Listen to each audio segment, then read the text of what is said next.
On va vraiment déplier le dossier des retraites. Je vais essayer de reprendre avec vous les grandes déclarations et surtout Gérald Darmanin. Et vous allez voir que ce que dit Gérald Darmanin en ce moment, c'est absolument capital. Alors écoutons ce que disait Édouard Philippe donc ce dimanche sur le fameux conclave en cours. Voilà comment la foudre s'abat sur les partenaires sociaux en plein milieu des négociations. J'entends de plus en plus une petite musique, à la fois douce et acide, consistant à dire qu'il ne serait pas raisonnable de sacrifier notre modèle social à notre effort de réarmement. Si nous voulons conserver notre mode de vie, nous allons devoir nous battre.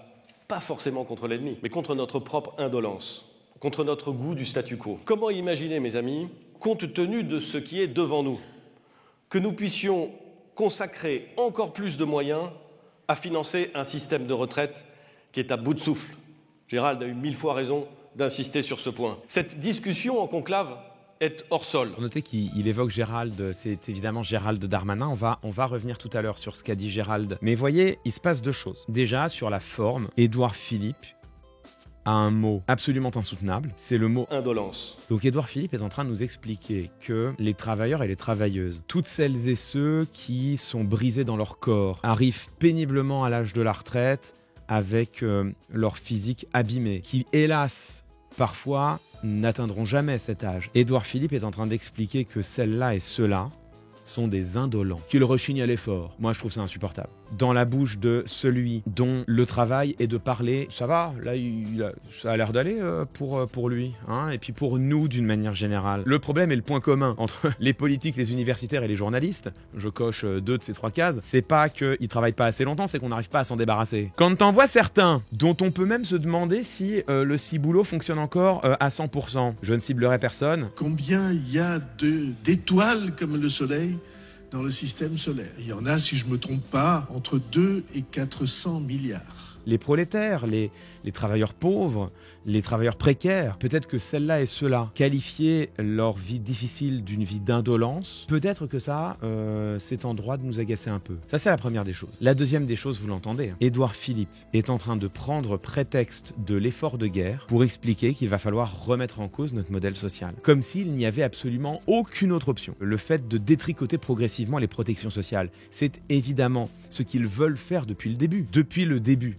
Ces gouvernements, progressivement, par incrémentation, le détricotent, ce modèle social. On a le droit de penser que c'est ce qu'il faut pour que la France aille bien. C'est pas mon cas, mais on a le droit de le souhaiter. Par contre, prendre prétexte de l'effort actuel consenti en faveur de la défense, prendre prétexte de cet effort-là pour aller encore plus loin dans la remise en cause du modèle social, il y a évidemment une énorme dose de cynisme. On pourrait opposer au contraire la construction de la sécurité sociale par le Conseil national de la résistance au lendemain de la Seconde Guerre mondiale, dans un contexte où la France n'était économiquement absolument pas ce qu'elle est aujourd'hui et où, malgré l'effort de reconstruction qu'il fallait consentir, les représentants politiques et les organisations patronales ont bien été forcés devant la demande du Parti communiste, qui a évidemment joué un rôle capital dans la résistance, ont bien été forcés de consentir un effort pour construire notre modèle social qui était un effort inouï. C'est là où on voit bien l'arnaque absolue que nous propose explicitement ici Édouard Philippe, mais implicitement Emmanuel Macron. Parce que Emmanuel Macron, quand il disait de mobiliser des financements privés, mais aussi des financements publics, sans que les impôts ne soient augmentés.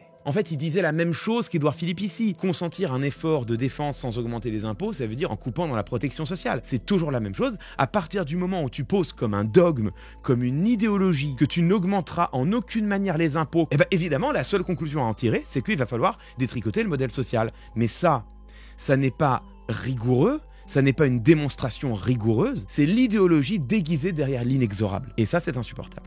On va écouter Gérald Darmanin. Alors là, attention, hein. Ce qu'on va écouter là, c'est de loin le plus grave. Attention, oreilles sensibles, s'abstenir. Il faut aussi dire clairement que notre modèle de retraite par répartition est dépassé. Il faut changer notre système. Mettre fin au système par répartition et oui, aller vers un système par capitalisation. Ouvrons un fonds souverain en vendant une partie des dizaines de milliards d'actions que gère l'État aujourd'hui. Et organisons avec le produit de ces actions le début de la retraite par capitalisation, le seul capable de garantir notre système social. Et voilà. La retraite par capitalisation, qu'est-ce que ça veut dire, hein? La retraite par capitalisation, elle existe déjà en réalité aujourd'hui en France, hein, elle est tout à fait possible. Ça veut tout simplement dire cotiser pour soi-même pour se prévoir des droits complémentaires à la retraite quand on sera le jour où on aura cessé de travailler. Donc grosso modo, c'est aux côtés de ce que tu cotises avec tes trimestres dans la caisse de retraite du régime général, tu épargnes toi-même de l'argent, ce qui fait que tant que tu es en emploi, tu as un peu moins de revenus disponibles chaque mois, mais le jour où tu seras à la retraite, tu auras un peu plus de revenus disponibles chaque mois grâce à ce que tu auras capitalisé. Là, Gérald Darmanin attaque maintenant le cœur même de l'État social. Au gré de ce moment où on fait appel aux Françaises et aux Français pour un effort de défense, on a Gérald Darmanin qui, ça y est, le mot est lancé, nous explique que la répartition c'est terminé. Et là, c'est en effet le débrouillez-vous tout seul. Là, c'est en effet le chacun pour soi. Là, c'est en effet le basculement dans un modèle assurantiel, individuel, et non plus dans un modèle par répartition collectif. Et alors, dernier élément, mesdames, messieurs, Gérald Darmanin, il ne se contente pas aujourd'hui de vouloir en finir avec la retraite par répartition et basculer dans la capitalisation.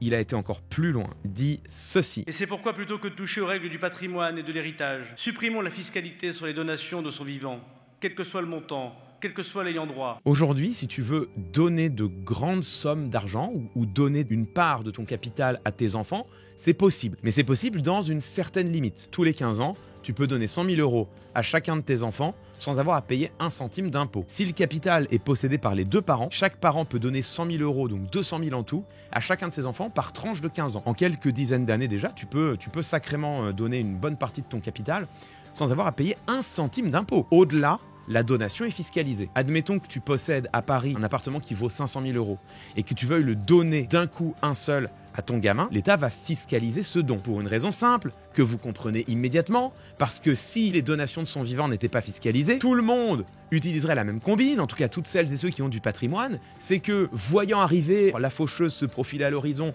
tout le monde donnerait son capital à ses gamins, si bien que au moment de l'héritage, le fisc viendrait et dirait « Ah bah tiens, c'est marrant !» Il n'y a aucun héritage. Bah, c'est marrant, il n'y a rien à taxer. Il n'y a pas d'héritage, puisque tout a été donné de son vivant aujourd'hui. Vous avez grosso modo 3 types de personnes en France. Vous avez les gens dont les parents de toute façon ne sont pas suffisamment riches pour qu'ils payent 1 centime de droit de succession. C'est l'immense majorité d'entre vous. Ensuite, vous avez les gens dont les parents sont un tout petit peu riches du fait de la hausse mécanique de l'immobilier. Des gens dont les parents ont un peu de capital immobilier, mais en même temps, ils n'ont pas l'éducation fiscale suffisante pour commencer à faire de l'optimisation. Bon, bah, eux, effectivement, ils payent plein pot. Et puis ensuite, vous avez les vrais riches qui, eux, vont payer en droit de succession, mais alors beaucoup moins. Ils vont peut-être en payer un peu, mais ils vont payer beaucoup, beaucoup moins que les personnes qui sont moins riches qu'elles en proportion de leur fortune, qui n'ont pas l'éducation nécessaire, qui n'ont pas les connaissances nécessaires pour faire de l'optimisation fiscale. Donc ça, c'est l'état actuel des choses. C'est déjà scandaleux. Ce que veut Gérald Darmanin, c'est qu'on puisse aujourd'hui contourner totalement les droits de succession, l'impôt sur l'héritage, en donnant son capital de son vivant à ses enfants. C'est pour l'État des milliards et des milliards et des milliards d'euros de manque à gagner. En 2023, l'État a touché 16,6 milliards de droits de succession. Gérald Darmanin revendique de vouloir supprimer 16 milliards d'impôts qui pèsent sur les plus riches et ne nuisent en rien à l'économie française, au moment où la droite au pouvoir nous explique que pour financer 15 milliards d'euros à peu de choses près la même somme d'efforts supplémentaires en défense, nous allons, nous, devoir renoncer à une partie de nos droits sociaux, à une partie de notre protection sociale, à une partie peut-être de notre retraite, à une partie peut-être de nos droits au chômage, à une partie peut-être même de nos services publics. Est-ce que vous vous rendez compte de l'attaque en cours sur le modèle social français? C'est pas anodin ce que dit Gérald Darmanin, sous prétexte de supporter un effort de défense supplémentaire de quelques milliards d'euros. La droite actuelle, au gouvernement, prépare la destruction de notre modèle social. La droite actuelle nous explique que le monde de demain dans lequel on va vivre, c'est un monde dans lequel nous n'aurons plus de retraite. Le minimum syndical, le minimum vital, peut-être même moins que le minimum vital, comme retraite par répartition, et le reste, démerdez-vous. Aujourd'hui, à ce prétexte, ils veulent nous faire accepter l'idée de renoncer à une partie de nos droits sociaux. Demain, ils veulent nous faire accepter l'idée de renoncer à la retraite par répartition, celle-là même qu'ils prétendaient vouloir sauver, pour aller à bras ouverts vers la capitalisation. Après-demain, ils veulent supprimer les droits de succession. Les mêmes qui te disent qu'on n'a plus les moyens de financer notre système de protection sociale veulent exonérer d'impôts les plus riches. L'impôt qui précisément ne pèse en aucune manière sur l'activité économique. Voilà ce qu'ils sont en train de préparer, voilà ce qu'ils tentent de nous faire accepter.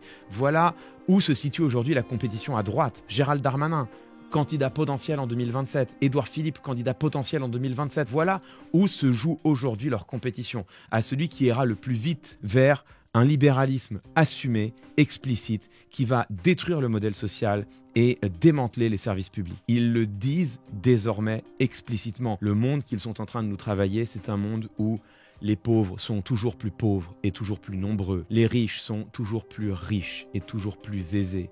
Où le fossé se creuse, où chacun se démerde pour soi-même, est responsable de sa propre subsistance et où ceux qui n'y parviennent pas sont laissés de leur côté. Le voilà, le chacun pour soi, c'est la France qu'ils nous dessinent, c'est celle qu'ils assument et peut-être est-ce celle contre laquelle on va devoir se remuer.